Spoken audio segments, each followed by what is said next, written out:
time to check out your neighbors on the Good Neighbor podcast, where we bring good vibes, great neighbors, and local businesses in Southwest Florida together.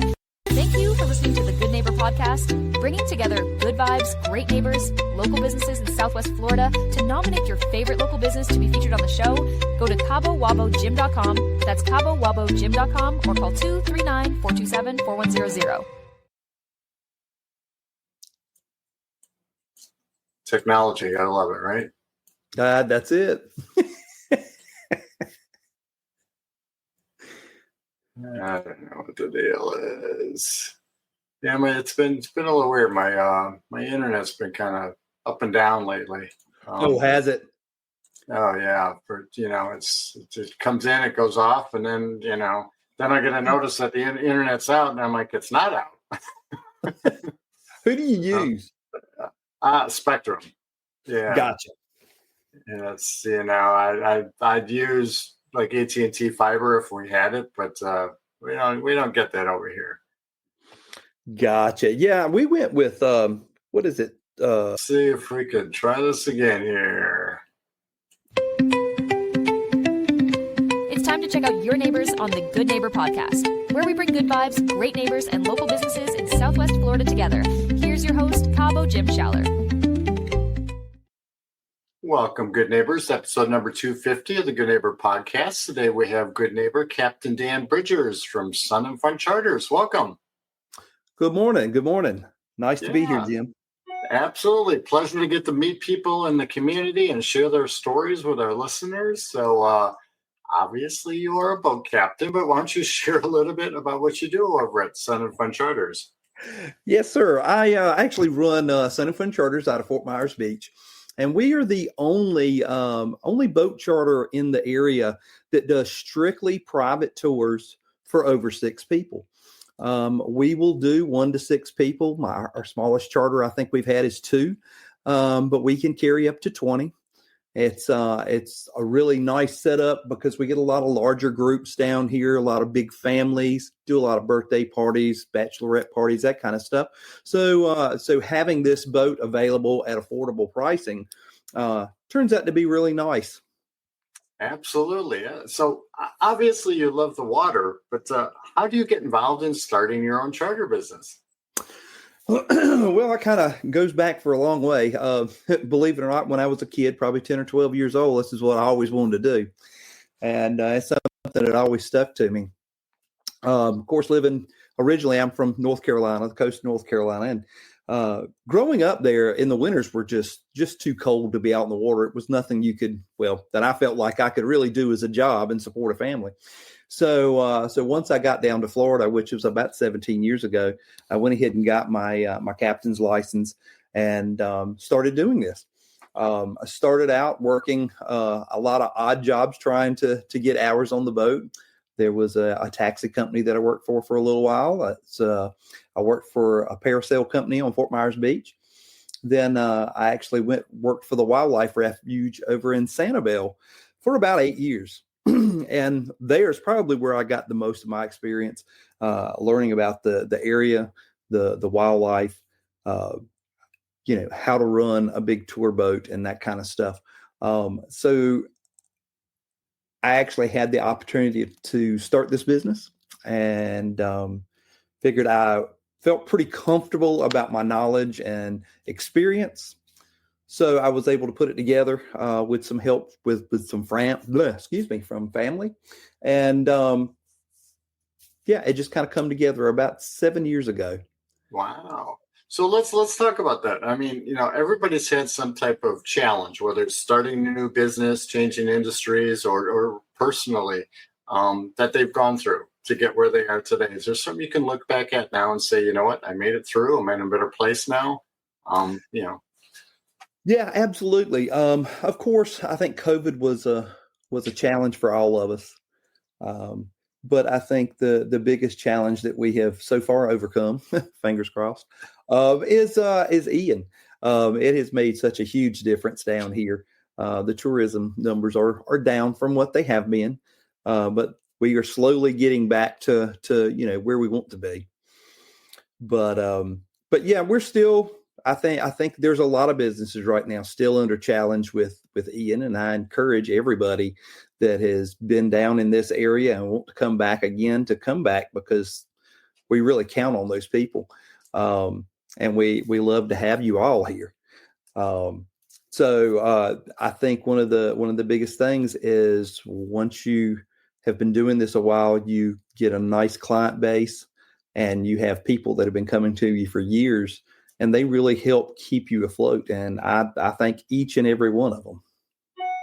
Absolutely. And, and there's still things to see out there. It's, yes, some of the buildings are around, and some of the mangroves have been, replaced, but there's still nature and things to see out there here in Southwest Florida that we can enjoy and get out on the water and see different things that people, normally wouldn't see. Absolutely. So let's talk about maybe some myths or misconceptions surrounding what you do that we can maybe clear up for our listeners. Well, our boat is a little different than of course, a 6-pack boat where captains take out 6 people. We are actually Coast Guard regulated heavily. And I have people on the boat all the time go, "Oh, you've got such a great job. It's, so laid back. And, when I retire, I want to do this." Or they'll ask me, "Are you retired?" And no, on all of that. Like I said, we are heavily regulated. There is a lot of hoops we have to jump through. The boat needs lots of maintenance all the time. It's a boat. The old saying for a boat, bust out another 1,000. Pretty much the way it goes. Even we run a 2023 Trident 35-foot boat. So I mean, it's a relatively new boat, but there's always little things going on.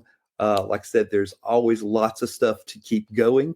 We have to, keep all of our business paperwork and stuff done. We have to keep maintenance up on the boat. We have to get inspected every year by the Coast Guard. There's just a lot more behind the scenes than most people think. Absolutely. It's not just jumping in a boat and going for a ride. There's a lot that happens to make that ride. Yeah, exactly. Make sure it's safe and accurate for everybody. So do you notice you mentioned Ian a little bit while ago. Do you notice certain things maybe trending in your industry?